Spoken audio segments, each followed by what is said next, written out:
As we turn now to Republican Senator Bill Hagerty of Tennessee, former U.S. ambassador to Japan. Senator, welcome back to Bloomberg TV and radio. As we consider that we may not know fully for some time just how far the U.S. was able to set back Iran's nuclear program using military means, I do wonder what you make of the potential economic gift it could be for Iran, for China to be able to freely continue purchasing its oil. Should we not be trying to choke that off as well?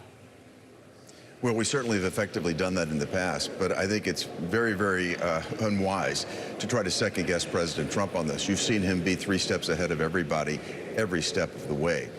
What happened on Saturday was absolutely necessary. If you think about it, President Trump issued a timeline.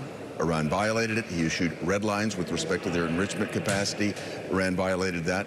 President Trump, in a very surgical manner, delivered what the Israelis could not, but in a way that was decisive. And what happened? He demonstrated United States resolve in a way that we really desperately needed to do, given what happened in Afghanistan back in 2021, given the red lines that were crossed under President Obama. Now, I think the world realizes if we deliver a red line, it should not be crossed. He made that point emphatically.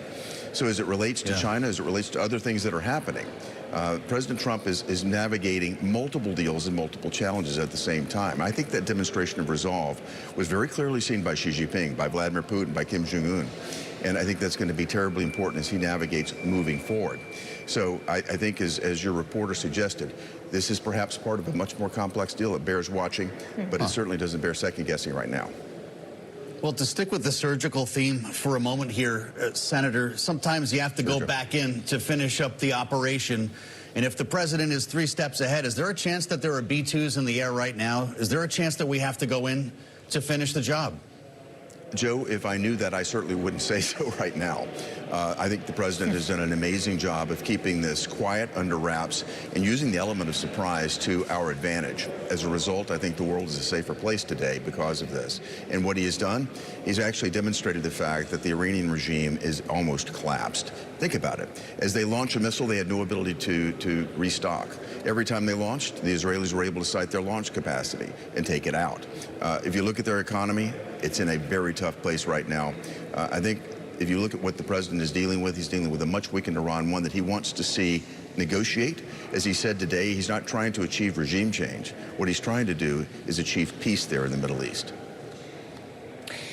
Well, as he tries to achieve that, he also would like to see another achievement being made. As he made clear on True Social, he would like you and your colleagues in the Senate to pass his big, beautiful bill ASAP. Obviously, the birdbath is still ongoing, Senator, but we did hear from the Treasury Secretary, Scott Bessent, who joined you on the Hill today for a meeting with Republican senators. And this is what he said about the timeline here, knowing he wants this passed next week. This is what he told us. I had a very successful lunch meeting with the senators. I think that we are on track for hopefully for a vote this Friday for July 4th for the tax bill. President is doing peace deals, tax deals, trade deals, so he's done a peace deal. I think we'd have the tax deal done by July 4th, and then we can finish with the trade deals. Senator, what's the biggest hurdle currently to getting that done? Well, we have a number of negotiations underway right now, but I think Leader Thune has made it extremely clear. The Senate is going to stay in session until this is done. So we're going to be marching right into the 4th of July. I think the will is here to get it done. There are a number of critical pieces that are being negotiated, and frankly, my colleagues in the Senate certainly want to make this as conservative as they possibly can, but also deliver a product that we can get through the House and that President Trump can sign, and we want to do it according to the timeline that's been laid out by the 4th of July. And here's what happens. If we don't get this done, we're looking at the biggest tax hike on Americans in history. Failure is not an option here. What we also need to keep in mind, though, is that timing is important as well, because critical decisions about capital investments are being made right now. Plans are being made today and through the summer for CapEx in 2026. If we want to see the type of capital investment that we saw following the 2017 Tax Cuts and Jobs Act continue because of the certainty, the longevity that we're going to deliver here, it needs to happen soon so that capital investment planning can take place. When that capital investment occurs, more employment will happen. More employment begets more economic activity. That means more revenue to the U.S. Treasury as well as more economic well-being for Americans. I don't know, Senator, if you or your colleagues get a thrill out of headlines like we're seeing now about the Senate jamming the House, but your colleagues in the other chamber are waiting for your product to arrive, and there are a lot of Republicans in states like New York and New Jersey, you know where I'm going, who are worried about what happens to salt. Scott Bessent suggesting we're going to have a deal here in the coming days. Do the people of Tennessee care about this? We're reminded that there is no such thing as a Republican senator from a salt state. What kind of news are your colleagues in the House in for? Well, I think you're right. There's not a natural constituency here in the Senate for dealing with the salt tax. The salt tax is a unique problem for states like New York, New Jersey, California, Illinois. We don't have any Republican senators there, but at the same time, I watched, listened, and heard President Trump broaden the tent to get himself elected. And I think that we're being reasonably considerate of what had to be done to win the election, what was done to win the election. And we also need to be considerate of what leadership has to have over in the House to make this all work. So there's a careful negotiation taking place. And I think what we're going to see is some sort of middle ground struck. I don't want to get ahead of the negotiators, so I'm certainly not going to go into more detail than that. But I do believe at the end we're going to find a positive situation. We're going to find common ground, and we're going to get this across the finish line.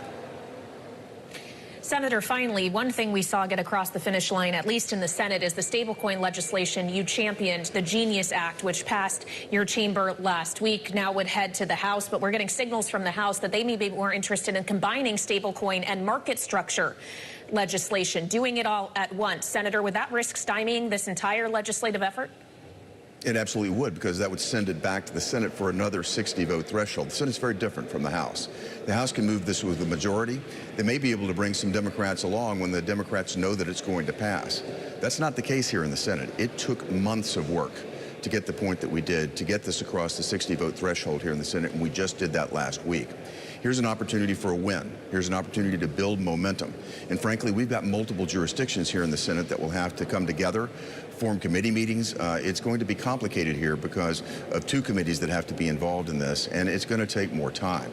I think my advice to everybody would be, let's take the win now, let's build momentum, and then let's dedicate our time to going further as market structure and other opportunities present themselves. But right now, timing is critical for a number of reasons. We want to get this started. We want to get this moving. And again, open up this new market for digital assets, open up this new payment mechanism so we can see the investments take place, so we can see the benefit to the American economy.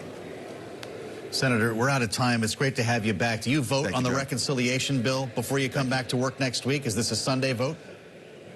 It could well be. Senator Thune is navigating the process right now. We've got a couple of other things that are going to have to be addressed. But I'm planning to be here through the weekend, and we'll see how it goes. We appreciate that. Republican Senator Bill Hagerty of Tennessee. Thank you, as